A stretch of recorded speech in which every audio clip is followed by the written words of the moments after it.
guys doing tonight?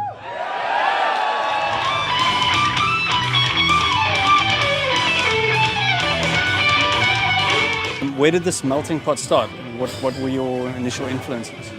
Some of the more distinct influences are bands like Dream Theater and even guys like Square Pusher and Aphex Twin. A lot of guitar players I would like study, like Greg Howe and Yngwie Malmsteen and Frank Mbali. And then some metal influences like Meshuggah and like bands like Candiria and stuff like that.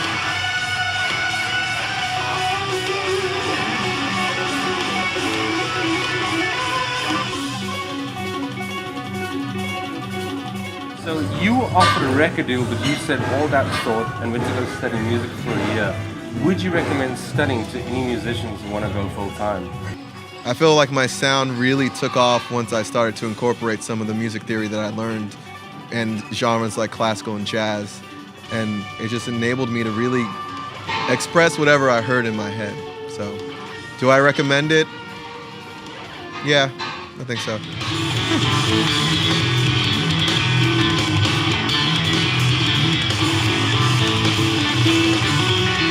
Instead of doing traditional slap where you get one percussive hit per stroke,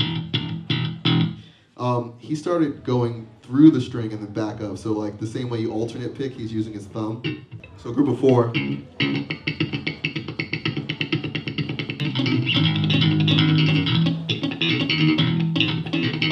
Are you comfortable with your band being associated with gent in general? The gent thing is kind of like a byproduct of my collaboration with Misha Mansour on the first album, and my love of Meshuggah and every other gent band's love of Meshuggah. Does it bother me? I mean, it doesn't matter. It's not a big deal.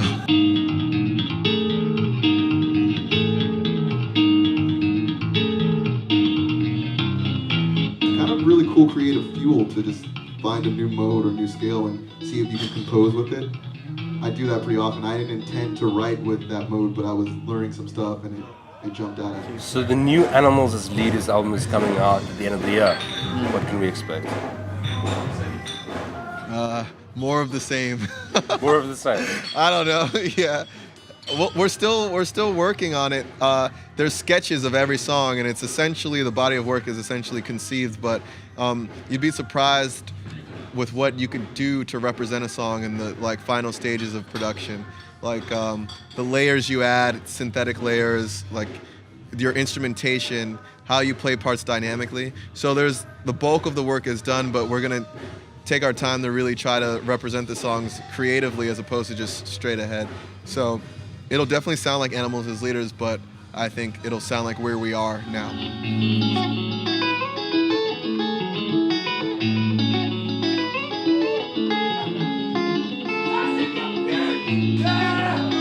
This is the TAM 100 Tosin Abasi model signature 8-string guitar. It's based off of the RG-2228, but it is not the RG-2228. It has a thinner body and a thinner neck. It has a quilted maple top with this nice transparent finish. Gold hardware, which is a first on an 8-string from Ibanez.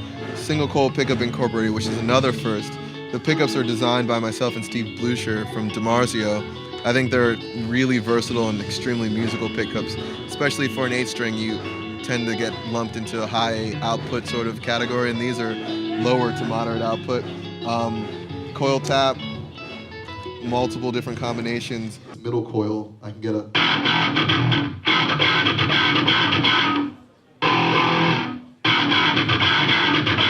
And are they commercially available yet? Yeah, they're production. You know, you can, if your local music store doesn't stock them, they are available, you know, through Ibanez or anyone else who does stock them. And what you would get is what I actually use. It's all my specs, same everything.